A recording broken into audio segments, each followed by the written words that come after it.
So Horace Grant and Stacey King talked about Michael Jordan and Scottie Pippen riff, and I want to listen to it with y'all, and then we'll talk about it. All right, let's do it.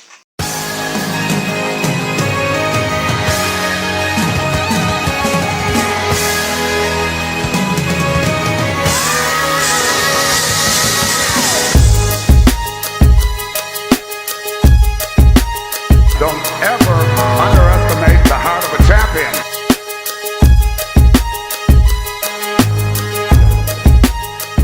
Okay, Ring Culture, welcome back to Ring Culture, where we play no games, we just spit game about the game we love. Before we get into this, go over to my reaction channel, The Nuclear Reactor, and check out my sports reactions. But back over here, Ring Culture, like and comment down below, share my videos, subscribe and hit the bell notification so y'all can be notified for every time I upload. So let's get into this. I was listening to Stacey King podcast. Let me get the name of this podcast correct because I actually enjoy it. It's called Stacey King's Give Me the Hot Sauce podcast. And this particular episode, he had Horace Grant on there. It's Stacey King and he has a partner that he hosts it with. I forgot the guy's name. Sorry. But he had Horace Grant on there. And they went through a variety of topics. And I just found myself smiling because I like to hear NBA players reminisce on the good old days. And, when they used to play in the camaraderie between the fellas. So it was just a good listen. But they waded into the rift that formed between Michael Jordan and Scottie Pippen. I don't want to call it a feud because I don't think Jordan is feuding with Pippen. I think Pippen is feuding with Jordan. And they talked about The Last Dance. For the first time, Horace Grant said something that I was like, okay, I could kind of see his point. Because the whole time, I'm like, what is Scottie Pippen mad about? Like, he didn't get portrayed bad to me. I'll explain that after you listen to what these guys say. But check out what they said, then I'm going to come back on the other side and talk about it. And I want to get y'all opinion because, I could be looking at this wrong. But listen to what they're saying. My question to you is, and we had this question added to a lot of people. It's like, what is it going to take for MJ and Scottie to put that, put the drama behind them and move forward from that, because you can't have any celebration without those two guys. You can't have, honor team, 91, 92, 93 teams without those guys, and so what is it going to take for those guys to work out and hash out their differences? I think it's going to take the egos put aside, the pride to put aside. Once that happened, that opened the doors up to communication. Two of the best leaders I ever played under. Yes. Two of the best leaders. Of course, MJ when he was here, when he was with the Bulls before he retired, the best leader. And after that, after he retired, Scottie became that leader, that undeniable leader. But MJ and Pip, with the egos aside and the pride, because we've done things in Chicago with the Bulls, with that team that a lot of other professional teams have never accomplished. And never will. No. 2-3 peats like that? Come on, man. That's incredible. But I hope and pray, and believe me, I talk to Phil a lot. And he's starting to understand that we're not getting any younger. Yeah. At all. I'm 60. He's going to be 60 in September. So hopefully they're have peace. Got my fingers crossed. Yeah, me too, man. Because it's a sad deal because again, those teams were special, and they got a majority of the attention, but there was a lot of people involved in that. That it matters. So to be able to, and I don't know if it was all from The Last Dance, where it all stems from. I kind of think it's The Last Dance, my personal thing, because I know watching The Last Dance, when you're there and you've experienced it, you know what happened. You know what happened. A lot of the people, fans don't know. This might be their first, glimpse of that team and what went on behind the scenes. But the guys who are actually in the trenches, we actually know how everything was. So we can sit there and go, that's cap. That's not true. But we don't come out and say those kind of things. We just keep that to ourselves. And to see how Scottie was portrayed in that, I knew that was going to be a problem. I knew that was going to be a problem, and I called it, and I'm like, I hope it doesn't. But the way he was portrayed in there in certain situations, that could have been left out. That could have been swept under the rug and moved on from that. I think it was an unfair portrayal of one of the top 75 players in Scottie in that documentary. I forgot what I had for breakfast this morning. How in the hell someone is going to know what happened 25, 30 years ago? Exactly. I mean, it was entertaining, but when you're behind the scenes, you know exactly what went on and what was said and what was not said. And I remember, when Pip made the decision, and it was a bad decision not to go back into that game. I think it was against New York. 1.8 seconds? Yeah, the 1.8 second. But the Last Dance I thought was going to be the last year. Yes. Isn't that the Last Dance, the last year? Yeah. And why was that even in the documentary? And I think Pip has a right to be a little angry, and hopefully with time, they say time heals all. Hopefully, he will heal. Well, Horace, I can tell you, somebody who's worked in the media all my life, what happened there. Michael and his people were given executive producer control, which means that they were able to dictate how those stories were going to be edited.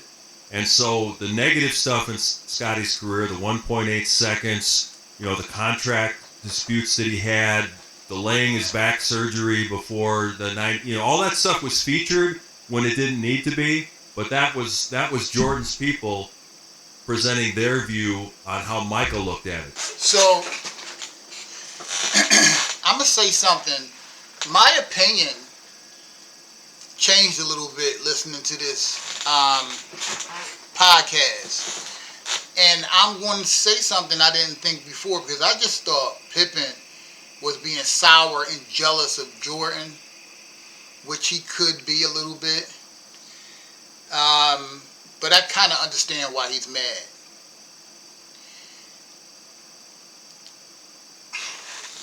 Because when Horace Grant said, I thought The Last Dance was going to be about the last year, seriously, when I was watching it, and they started going back through all the championships, I even said to myself, I thought this was about the 98 team, because the thing went over years.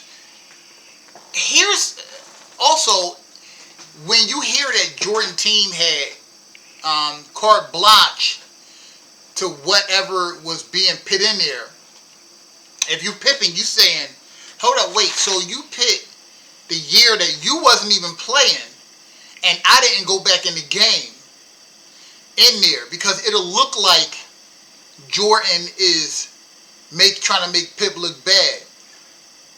Here's in Jordan's defense, I would say, there was some stuff in that Last Dance that made Jordan look awful too. That's why I don't think that it was meant to glorify Jordan. They actually went over the conspiracy that Michael Jordan literally got his father unalived because of his gambling. They talked about that in there. Like, if it was up to you to know what you're going to pick in a documentary, wouldn't you omit that? Like, I'm not trying to revisit this. That was my dad. There's no way I got him off because of my gambling. They also put in there the controversy when Michael Jordan said he's not going to speak out about right wingers because he said because Republicans buy sneakers too. That was controversial back then. You know what I'm saying? Almost like he's picking money over what he was. Picking money over morality in a sense. He's just saying, look, I need to make as much money as I can. I don't care who buy my shoes. And from a businessman perspective, a businessman would probably say, well, that's right. You know, he wants everyone to buy his shoes. He don't want to exclude anybody no matter what they do. You see what I'm saying?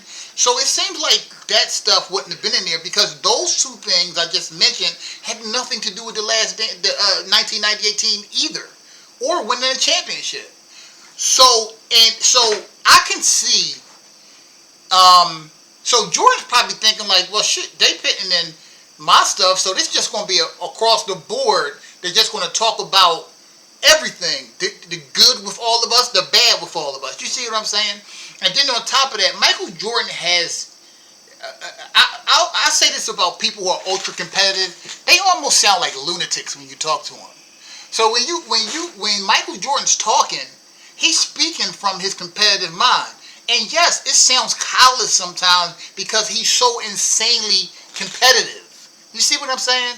So if you coming from Pippen's perspective, you like, hold up, wait, bro. You put this in here? Me not going back in the game? Me putting off my back surgery? You know what I'm saying? My contract dispute. You put all this in here? This is making me look terrible. Because you're like, you control what goes in there. What Pip wasn't looking at, to me, is that, yes, it should have been about The Last Dance, which I agree. But Michael Jordan has some really terrible stuff in here, too. You see what I'm saying? Now, I could be wrong about everything I'm saying. Just because I'm saying this doesn't make it true. Also, just because I said I don't think Jordan cares about this doesn't make it true. I don't know. I'm just saying that because Jordan never mentioned anything. And to me, Jordan seems like he's at peace with his career. I can't understand how playing with the GOAT would leave you resentful a little bit. You know what I'm saying? Because this guy's going to get most of the credit. Then when he leaves and you've been clamoring to be the man on the team, you want that responsibility, and your coach tells you that he doesn't really have enough faith in you to hit the game winner. I'm not going to front, man. I think that would have pissed me off a little bit too. And then on top of that, you allow that to be put in The Last Dance. You know what I'm saying? So I get, for the first time, I get why Pippen is a little bit mad. Now, when Stacey King said we know what was said behind the scenes, that's something I can't speak to. So this is just my point of view now, unless further information comes out, because I don't know what was said behind the scenes. I know Jordan, you know, they even show how Jordan was a real terrible person to his teammates and to try to get them ready for war. So I don't know. Like Jordan rolled people out the league, man. Like he was on, and he says in The Last Dance, I'm going to ridicule you till you get on my level. So whatever they're saying that was said behind the scenes, I don't know. I'm just going off of all the public information that I've learned about the situation, including this podcast. I get why Pippen is angry, but some of the stuff Pippen said in his anger would probably, if I'm Mike, I'd probably be like, yo, man, I don't know if I could forgive him. Because Pippen admitted that he purposely didn't say sorry for his loss to Michael Jordan about his father. Wow. So there was some resentment there. Whether it was justified or not, I do not know. But that's tough, cuz. You know what I'm saying? But anyway, ring culture, what do y'all think about this? I'm willing to admit that I think I was a little bit hasty and judging prematurely from the outside. And I try my best not to do that. And I got caught this time because I kind of get why Pip was a little mad. But I mean, he says some stuff that he can't take back. And that's not to say that Jordan never said things that he couldn't take back either. Again, Stacey King said we know what was said. But I don't know. Let me know down below, ring culture. Always remember, we are ring culture because the whole point of the culture is to win rings. For the culture. I love y'all. Peace.